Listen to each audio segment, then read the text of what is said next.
हमारे व्यस्त जीवन में ईश्वर की आवाज़।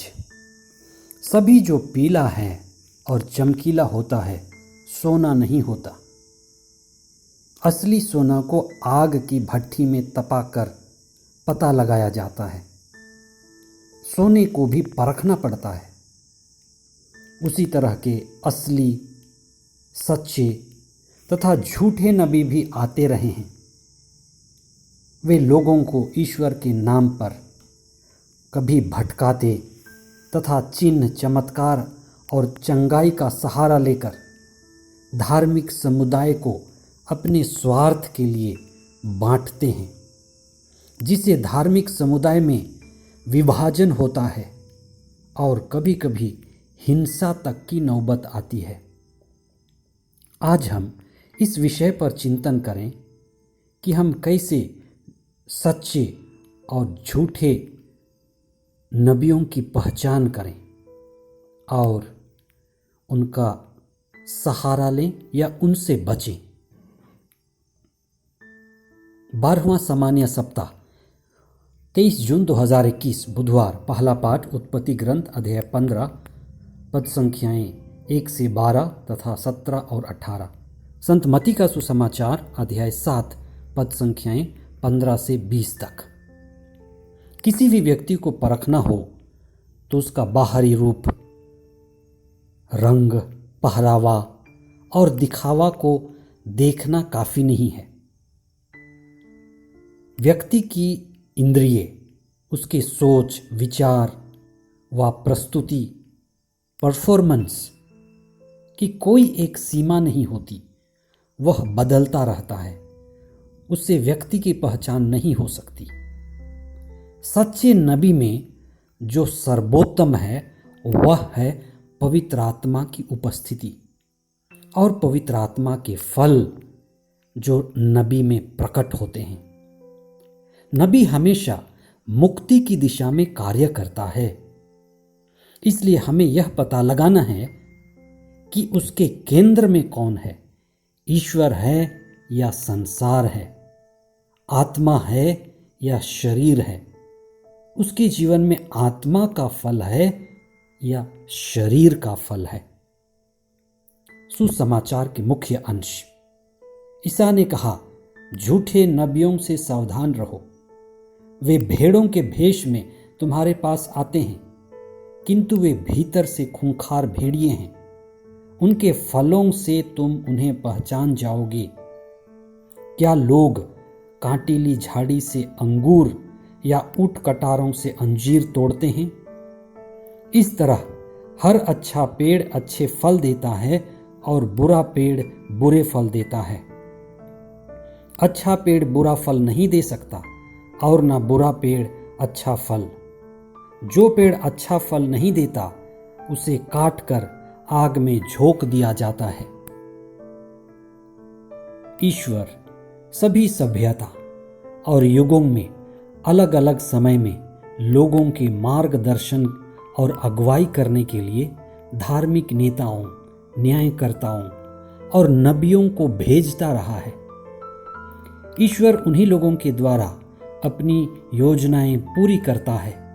ये नबी लोगों और ईश्वर के बीच के शक्तिशाली कड़ी होते रहे हैं। सच्चे नबी पवित्र आत्मा द्वारा संचालित हैं तथा ईश्वर की वाणी को, ईश्वर की बातों को और उनकी योजनाओं को लोगों तक पहुंचाते रहे हैं। समय समय पर कुछ झूठे नबी भी आए हैं।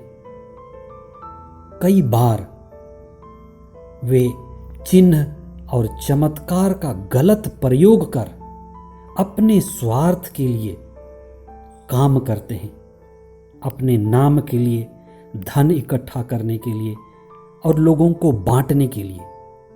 इसीलिए ईसा कहते हैं, तुम इन्हें पहचानो और इनसे बचो। यूहन्ना बपतिस्ता एक सर्वोत्तम उदाहरण है सच्चे नबी होने के।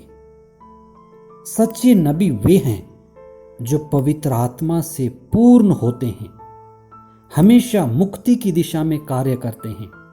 वे ईश्वर केंद्रित व्यक्ति हैं। उनकी सारी शक्ति और जीवन ईश्वर को समर्पित है वे अहंकार रहित होते हैं, बुद्ध, सिद्ध और मुक्त स्वभाव के हैं। आज हम अपने अपने व्यक्तित्व की भी परख करें कि हमारे केंद्र में कौन है, केंद्र में कौन बैठा है। मेरी शक्ति, मेरा कार्य और मेरा जीवन किसको समर्पित है? मेरा व्यवहार कैसा है? अगर जीवन में बदलाव लाना है तो मुझे व्यवहार से भी ज़्यादा केंद्र में बदलाव लाना पड़ेगा। हम अच्छा व्यक्ति हृदय से यानी केंद्र से बनते हैं। केंद्र में परिवर्तन ही अच्छा फल लाएगा। इसलिए हमें केंद्र में, हृदय में ईश्वर को स्वीकार करना है और उसी को निवास स्थान बनाना है।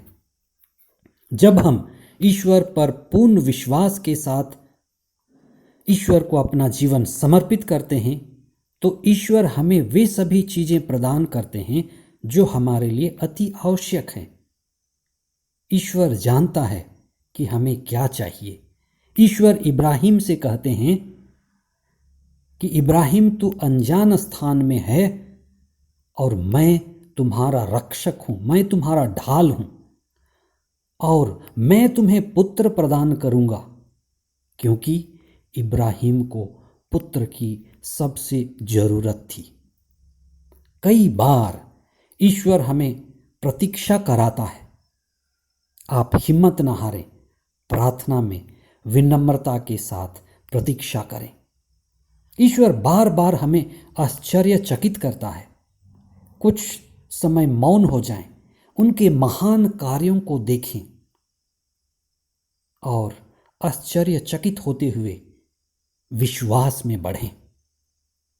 आइए हम मजबूत विश्वास के लिए और अच्छे फल उत्पन्न करने के लिए प्रार्थना करें। हे प्रभु, हमारे हृदय में आकर निवास कीजिए। हमारी बुद्धि, शक्ति, हृदय और कर्म को संचालित कीजिए। हम पूरी तरह पवित्र आत्मा की संगति और सानिध्य में होकर आपकी मर्जी पूरी करें और अपने आध्यात्म की गहराई में बढ़ें। ये प्रार्थना हम करते हैं हमारे प्रभु ख्रिस्त के द्वारा। आमीन।